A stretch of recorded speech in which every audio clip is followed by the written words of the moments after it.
Hi everyone. Today I'm going to explain about how to calculate ROC and ROE. It's a very simple topic, but often I have seen that people get confused. तो इसको कितने easy way में मैं समझा सकता हूँ उसी का मैं ट्राई करूंगा। रियल लाइफ एग्जांपल देके अगर हम लोग किसी भी सब्जेक्ट को सीखते हैं तो उससे हम लोग उसी चीज को बहुत अच्छी तरीके से याद रख सकते हैं। आप सोचो कि आप एक नॉर्मल आम आदमी हो। तो आम आदमी ने क्या डिसाइड किया कि मुझे ना एक मैंगो का बिजनेस करना है। तो आपने एक मैंगो का बिजनेस स्टार्ट किया। तो आपने घर से सबसे कलेक्ट करके मम्मी पापा सबसे आपने 1215 रुपया 1215 रुपीज आपने कलेक्ट किया है। पूरा साल आपने बिजनेस किया। वो मैंगो बिजनेस करने के बाद आपने टैक्स सब कुछ देने के बाद आपने घर में 333 रुपीज लेके आए। तो जितने लोगों ने आपको हेल्प किया था उसके अंदर वो डिस्ट्रीब्यूट होगा या वो उसके हकदार है प्रोपोर्शनेटली, जैसे भी उनका इक्विटी है उस हिसाब से। तो मैं पकड़ लेता हूँ कि सबका अगर इक्वल होगा, इक्वली डिवाइड होगा। तो इसको हम लोग जब मतलब देखते हैं कि आप कितने अच्छी तरीके से सोचो कि आपका फादर बोल रहा है कि आप कितने अच्छे तरीके से अगर देख रहे हैं कि आपने बिजनेस किया है कि इसको मैंने 1215 रुपया दिया था, इसे 333 रुपया घर में लेके आया। तो आज मैं अगर उसको 2400 रुपया दूंगा हो सकता है कि और ज्यादा लेके आ जाए। तो सो इट्स अ स्टैंडर्ड। ऐसा नहीं है कि आरओई जैसे पी का भी एक स्टैंडर्ड होता है कि पी आपका सेक्टर टू सेक्टर अलग होता है। वैसे आरओई भी आपको कभी भी स्टैंडर्डाइज करके नहीं देखना चाहिए। इसी जगह पे आप मैंगो के बिजनेस के जगह पे आप कोई दूसरा बिजनेस कर लेते। सोचो कि आप जहाज का बिजनेस कर रहे हो। तो एक साल में वो जहाज कंप्लीट ही नहीं होता। तो घर में शायद आप कुछ प्रॉफिट लेके ही नहीं आ पाते। तो इसका मतलब नहीं है कि इसका आरओई अगर निगेटिव आता या कुछ नहीं आता आपको घर में। तो या रियल एस्टेट बिजनेस आपने प्रोजेक्ट स्टार्ट किया है, प्रोजेक्ट खत्म ही नहीं हो रहा, 2 साल चल रहा है, तो आपका वो लॉस में जा रहा है। उस टाइम तो सिर्फ स्पेंडिंग हो रहा है, थोड़ा एडवांस आ रहा है, उससे आप चला रहे हो, मतलब नेग्लिजिबल प्रॉफिट। और if you are delivering some project it's fine. तो आरओई को देखना चाहिए कि बिजनेस कैसा है। बिजनेस अगर बहुत ही जैसे कि आईटी बिजनेस में human resource is the main capital. तो इसमें बहुत ज्यादा अलग से कैपिटल का जरूरत नहीं है। और प्रॉफिट सर्विस सेक्टर है, प्रॉफिट भी बहुत अच्छा है। साइकिल भी बहुत कम है, छोटा है। एक प्रोजेक्ट 3 महीने का हो सकता है, 1 महीने का हो सकता है, 6 months, even sometimes it goes beyond year. But mostly IT company realise very fast. तो उसमें क्या होगा, आरओई बहुत ज्यादा होगा।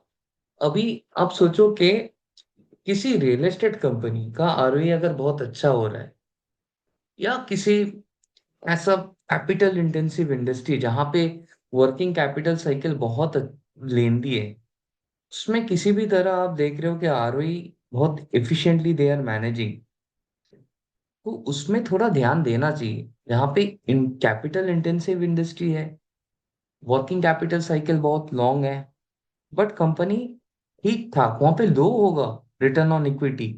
Return on equity IT business जैसे नहीं होगा, फार्मा बिजनेस, किसी भी हाई मार्जिन बिजनेस, एफएमसीजी में क्या होता है, बहुत ज्यादा आपका ब्रांड वैल्यू रहता है।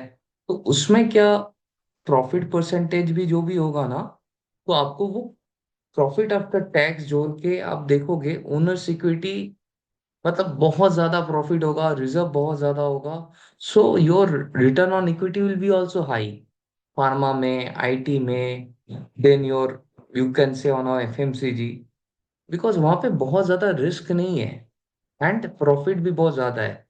तो return on equity always look at in capital intensive business when those businesses are efficiently using their capital। it's a just to look at कि मैं इसको पैसा दे रहा हूँ तो वो कितना पैसा लेके आ रहा है। आप आपका पोर्टफोलियो में अगर 100 रुपया आप लेके बैठे हो, किसी स्टॉक में इन्वेस्ट किया है, end of the year you are generating 27% post tax. This is simple return on equity. Now return on capital employed. आपने सोचा मुझे मैंगो बिजनेस तो घर से पापा मम्मी सबने पैसा दे दिया है, उससे नहीं हो पा रहा है, मुझे और भी पैसा चाहिए। मुझे तब आपने क्या किया, आपने बोला कि मुझे और पैसा चाहिए। और पैसा कहाँ से आप लेके आओगे? तो ये जो पैसा आपने घर से लिए थे, तो घर से आपका पैसे लिए थे, उसके बाद ये दो जोड़ के आपका हुआ था 1215। हाँ, ये दोनों अगर आप देखोगे, रिजर्व एंड इक्विटी, आप ऐड कर दोगे जो पहले का प्रॉफिट था। ये तो मैं नया एग्जांपल, मतलब 1 सेकेंड,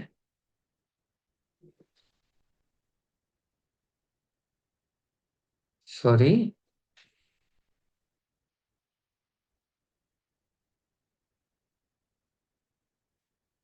सो ये 1215 रुपी आपने घर से लेके आए थे।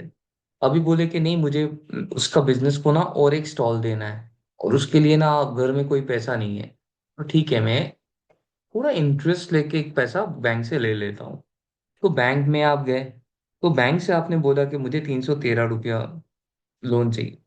बैंक ने बोला ठीक है, ये अच्छा खासा बिजनेस कर रहा है, तो उसको मैं दे देता हूँ। So you have done a profit of, like you have taken a help of, total capital आपका कितना एम्प्लॉयड कर दिया, काम में लगा दिया, एम्प्लॉयड कर दिया। घर में कुछ लेके आए थे, बाहर से लेके आए उसको एम्प्लॉय, मतलब काम में लगा दिए, कि जाओ भाई, अभी ये 1500 रुपया मैंने बिजनेस को दे दिया, और बिजनेस अभी प्रॉफिट लेके आ जाओ। अभी इससे आपने कितना प्रॉफिट किया ये नहीं देखते हैं, इसमें ये देखा जाता है इतना जो कैपिटल अपने यूज किया है, रिटर्न ऑन कैपिटल एम्प्लॉयड अपने कितना एफिशिएंटली यूज किया है। तो उसके लिए आपको प्रॉफिट आफ्टर टैक्स नहीं देखना पड़ता है। क्यों? क्योंकि प्रॉफिट आफ्टर टैक्स में आपका टैक्स चला जा रहा है, इंटरेस्ट चला जा रहा है, सब कुछ जा रहा है। So you are paying interest. मुझे यहाँ पे देखना है टोटल जो कैपिटल अपने बिजनेस में डिप्लॉय किया था, एक्चुअली कोर इनकम में आपने क्या किया है, बिफोर टैक्स, बिफोर इंटरेस्ट। ठीक है, आपको टैक्स देना पड़ेगा, को इंटरेस्ट देना पड़ेगा, बट वो छोड़ के आपने बिजनेस में क्या किया है, कोर बिजनेस में क्या किया है, वो निकाला जाता है। इसीलिए पैट को नहीं देखा जाएगा, प्रॉफिट बिफोर टैक्स को आप देखिए। उसके साथ इंटरेस्ट भी तो आप किसके लिए दे रहे हो, जो 313 रुपया आपने लोन लिया है, उसके लिए 41 रुपीज आप पेमेंट कर रहे हो। तो वो भी एफिशिएंसी का ही पार्ट है। आपने वो 41 रुपीज को भी ऐड कर लोगे, बिकॉज अगर वो लोन नहीं रहता तो वो इंटरेस्ट भी नहीं रहता। तो आप लोन लिया है तो इंटरेस्ट को भी आपने पे करोगे। तो वो लेके आपको एक्चुअल एफिशिएंसी पता चलेगा बिजनेस कितना जनरेट किया है। तो business profit before tax 444 rupees generate कर रहा था, इंटरेस्ट 41 रुपीज पे कर दे रहा था आपको, तो उसको भी ऐड कर दो, बैंक को पे कर रहा था। तो इससे आपको पता चल जाएगा बिजनेस अर्न क्या कर रहा था टैक्स एंड इंटरेस्ट से पहले। So that is 485 rupees. भी 485 रुपीज से जब आप निकालते हो, सेम थिंग, ये प्रॉफिट आफ्टर 485, कितना आपने कैपिटल एम्प्लॉय किया था, आपने 1500 रुपया कैपिटल को एम्प्लॉय किया था। कुछ कैपिटल घर से लेके आए थे, बोरो किए थे, उसका जब परसेंटेज निकालोगे, then you will get a ROC, return on capital employed. अभी आप देखो कि रिटर्न ऑन कैपिटल एम्प्लॉयड एक एफिशिएंसी रेशियो है। अभी इसको, इसमें अगर मैं डेट रिड्यूस कर देता हूँ, तो क्या हो जाता है कि लोन रिड्यूस कर रहे हो तो उसका आरओसी बढ़ रहा है। अगर वही जगह पे अगर सेम है तो उसका घट रहा है। तो बोरोइंग, अगर कोई बिजनेस, अगर किसी कंपनी का आरओसी बहुत हाई दिख रहा है, then you should look at that whether recently they have reduce the loan. हाँ, अभी इसको बहुत अलग तरीके से आरओसी को आप, एक चीज मैं दिखाना चाहता हूँ, और एक चीज, कि कैपिटल जो एम्प्लॉयड हो रहा है, इसको मैंने देखो कि एवरेज कैपिटल को क्यों लिया है। क्योंकि शुरू में जो बिजनेस में end of the year whatever capital we are looking at on balance sheet, वो आपका नेक्स्ट ईयर का ओपनिंग कैपिटल होता है। वैसे ही रिजर्व भी जो एंड ऑफ द ईयर रहता है, तो नेक्स्ट ईयर का, one second, this is a 2024 and this is 2000 से 23। हाँ, तो 2023 में जो इक्विटी कैपिटल था, तो वो क्लोजिंग डेट में वो 2024 का ओपनिंग में कैपिटल था। तो उसका एवरेज एफिशिएंसी निकालने के टाइम एवरेज को लिया जाता है। रिजर्व भी जब क्लोजिंग था, और रिजर्व जो 2024 एंड का क्लोजिंग था, तो उसका एवरेज लिया जाता है। फाइन। तो आप अगर एवरेज कैपिटल लोगे तो आपको मिल गया कि इतना मिला है। वैसे ही बोरोइंग का भी opening and next year closing, उसका आप एवरेज लोगे, तो उससे आपको एग्जैक्ट कितना एफिशिएंसी है, कितना कैपिटल एवरेज में एम्प्लॉयड हुआ है, उस वो मिल जाएगा। So from that, you will be able to calculate of ROC. Now, if you just try to do that, this is an example of a Jupyter worker which I have given. So try to do it your own and find out. ये सितंबर का नहीं, मार्च का देखो, उससे आप निकालो कि आप किसी भी दूसरे कंपनी का ट्राई करो, तो उसको आप कर पा रहे हो या नहीं।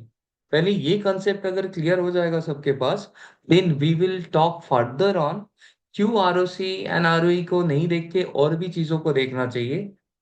और मैंने जैसे बोल दिया कि कैपिटल इंटेंसिव अगर कोई भी बिजनेस है, उसमें आरओसी आरओई आपका लो होगा। एंड आरओसी आरओई को आपको तब देखना चाहिए कि कैपिटल इंटेंसिव इंडस्ट्री है, but ROC and ROE they are doing good, तो वो कुछ खास कर रहे हैं ईयर से।